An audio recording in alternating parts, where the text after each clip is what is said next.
Assalamualaikum warahmatullahi wabarakatuh. Selamat pagi, salam sejahtera bagi kita semua.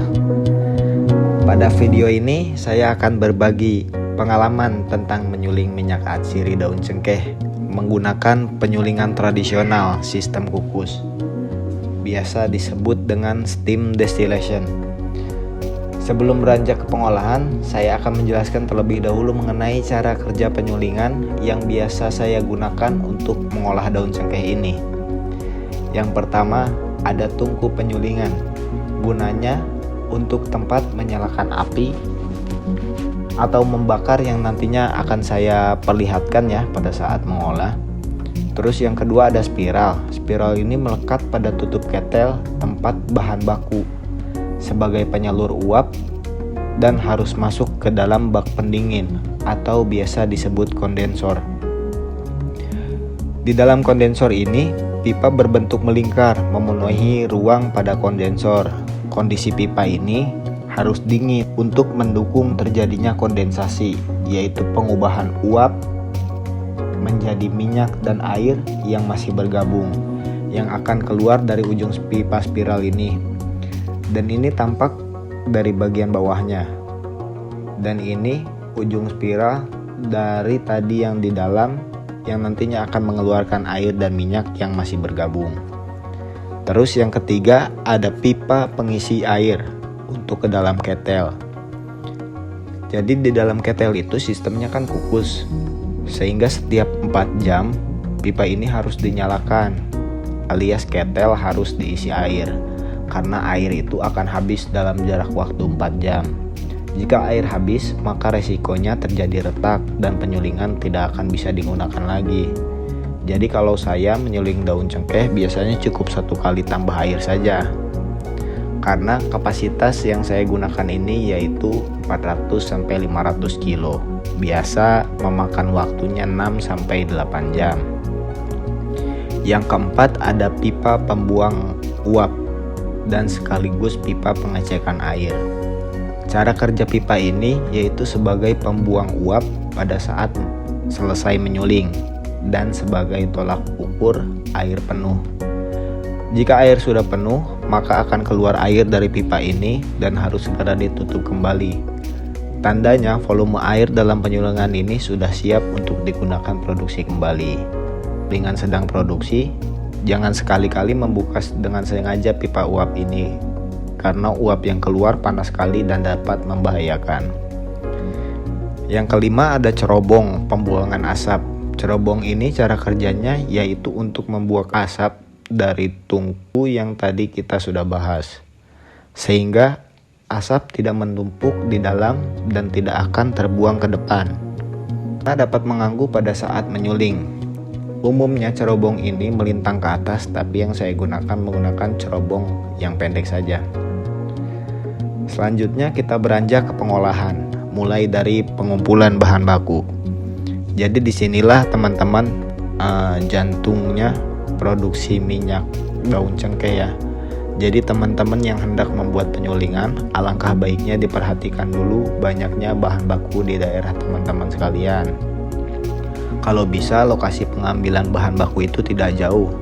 Bila perlu, masih dalam satu desa atau satu kecamatan, agar tidak memakan modal transport yang mahal dan petani daun cengkeh pun bisa menjual langsung ke penyulingan. Jadi kalau potensi bahan bakunya sedikit, jangan sekali-kali memaksakan untuk membuat penyulingan di situ, karena kedepannya mubazir, modal pembilingan kita sudah mahal. Terus yang ada nanti ke depannya banyak nganggurnya, si penyulingan itu tidak produktif. Dalam mendapatkan bahan baku, biasanya saya bekerja sama dengan petani sekitar, atau di tempat saya biasa disebut penyapu daun cengkeh. Jadi awalnya itu kita koordinasikan dulu harga. Kebetulan di sini saya membeli 1.700 sampai dengan 2.000. Tergantung harga minyak cengkeh. Jadi kalau harga minyak naik, tentunya saya akan menaikkan juga harga beli bahan baku. Begitu juga sebaliknya.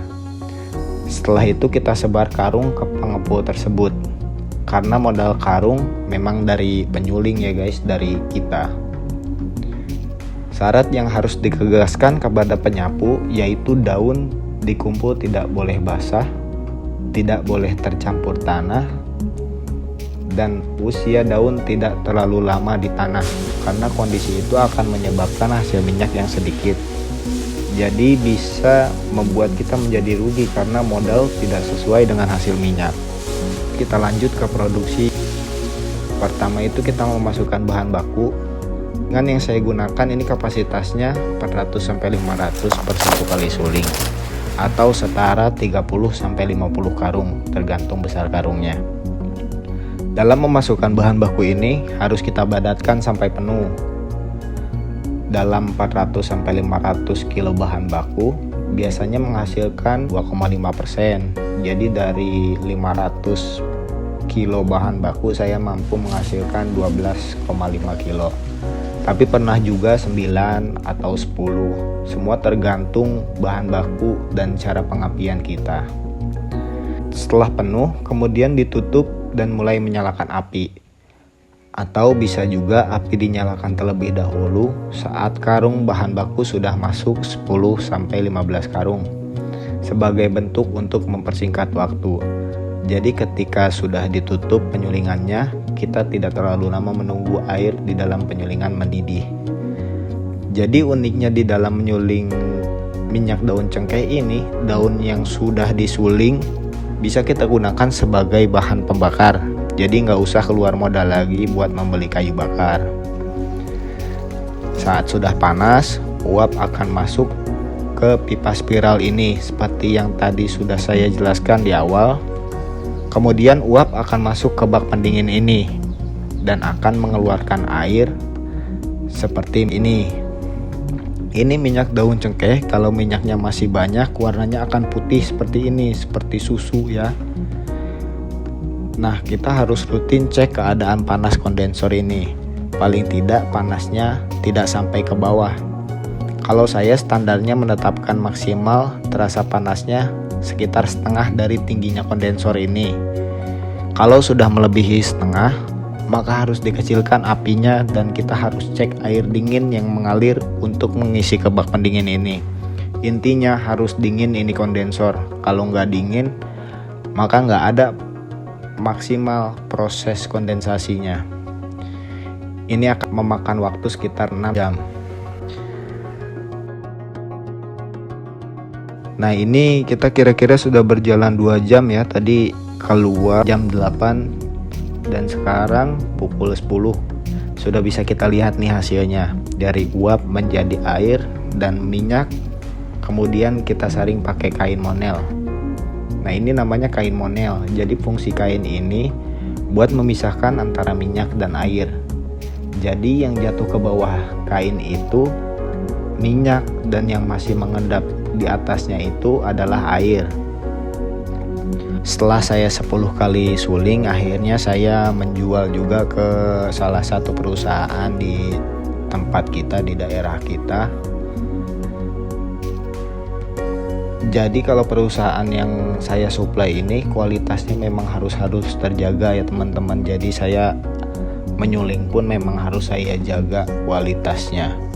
Karena ada spek yang ditetapkan perusahaan, yaitu colokan meterlak 22 sampai 23 ya. Minimalnya itu di sekitar 22.